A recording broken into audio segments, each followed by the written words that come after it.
Dalam beberapa tahun terakhir, perkembangan teknologi kecerdasan buatan atau AI telah membawa banyak perubahan dalam berbagai bidang, termasuk sastra.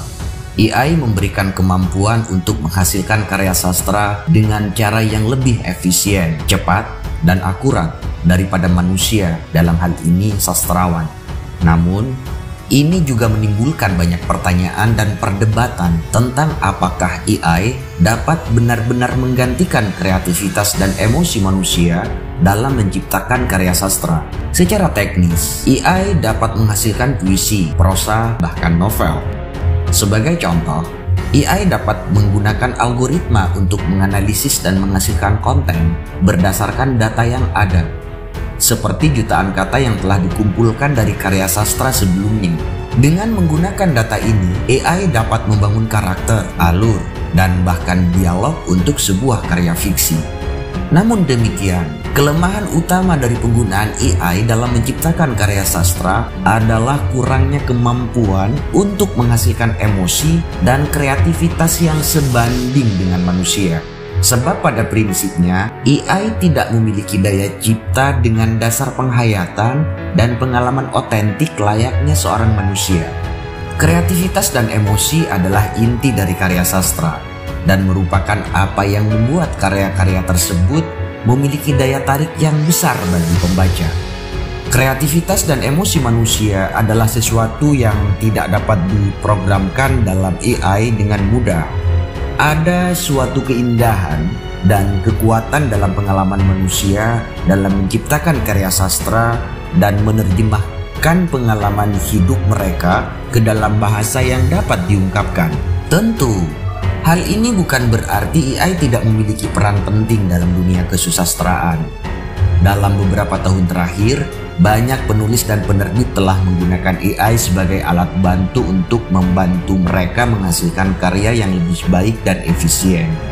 AI dapat membantu dalam proses editing dan proofreading, serta dalam menganalisis data pasar dan kecenderungan pembaca.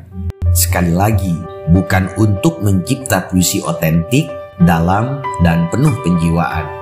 Kendati AI dapat menghasilkan karya sastra dengan cara lebih efisien dan cepat, kekayaan dan keunikan karya sastra sebenarnya lagi-lagi terletak pada kreativitas dan emosi manusia. Karya sastra akan senantiasa bicara tentang pengalaman manusia, dan AI tidak akan pernah bisa menggantikan pengalaman manusia dalam menciptakan karya yang bermakna dan berdaya tarik bagi pembaca.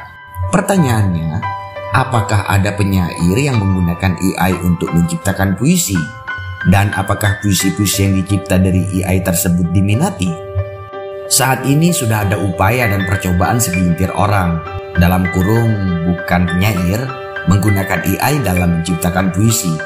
Perangkat AI yang digunakan diantaranya adalah program AI buatan Microsoft yang mampu menghasilkan puisi dalam beberapa bahasa, termasuk bahasa Inggris, Prancis, dan Spanyol.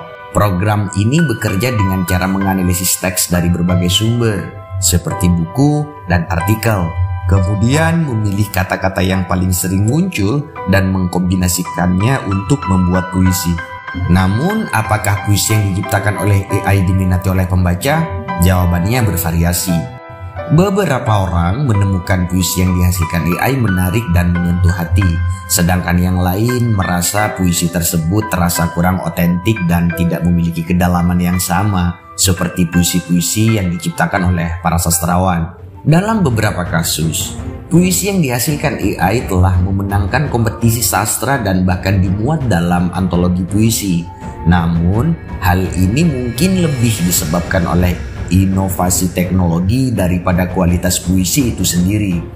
Beberapa orang mungkin tertarik untuk membaca puisi yang dihasilkan AI hanya karena keunikan dan ketertarikan mereka pada teknologi, bukan karena kualitas dan kedalaman puisi yang ditawarkan.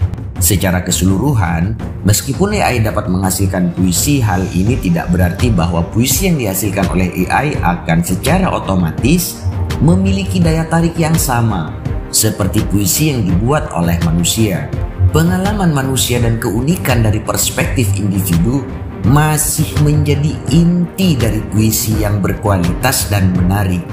Maka, Hingga tulisan ini dibangun menggunakan bantuan kecerdasan buatan, AI belum mampu mencipta puisi, cerpen, dan bahkan novel otentik layaknya ciptaan sastrawan. Karena itu, perlakukanlah AI dengan bijaksana.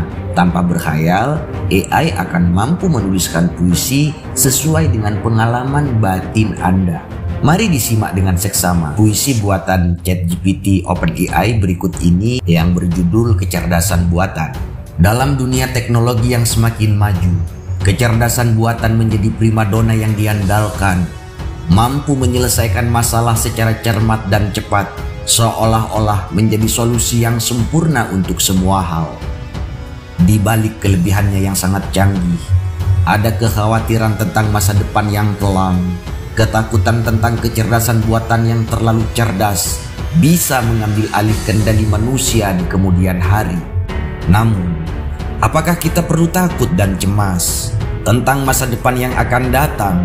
Sebagai manusia, kita harus bijak dan cerdas mengembangkan teknologi demi kesejahteraan umat manusia. Kecerdasan buatan yang cerdas dan bijaksana dapat membantu manusia dalam segala hal, mengurangi beban pekerjaan yang berat dan membosankan, meningkatkan kualitas hidup dan kesejahteraan umat manusia. Jadi, janganlah kita takut dan ragu mengembangkan kecerdasan buatan yang lebih maju. Namun, tetaplah bijak dan bertanggung jawab menggunakan teknologi demi kebaikan manusia dan dunia. Dalam hitungan detik, puisi di atas dibuat oleh AI. Membacanya seperti narasi biasa dengan pesan-pesan yang bijak, namun terasa sangat garing dan lemah penghayatan. Tidak ada ruh di dalam puisi versi AI tersebut. Coba bandingkan dengan kutipan puisi Kesaksian Akhir Abad karya W.S. Rendra berikut ini. Oh anak cucuku di zaman cybernetik, bagaimana akan kalian baca prasasti dari zaman kami? Apakah kami akan mampu menjadi ilham kesimpulan?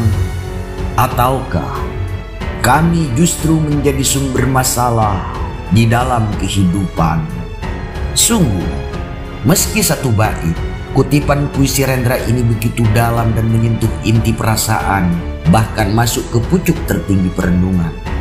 Di mana, kendati puisi Kesaksian Akhir Abad ditulis akhir tahun 90-an, dan disempurnakan di awal tahun 2000 tersebut, hingga kini masih kontekstual serta mampu menggedor hati nurani. Apakah di masa mendatang AI akan memiliki emosi dan penjiwaan seperti manusia? Entahlah.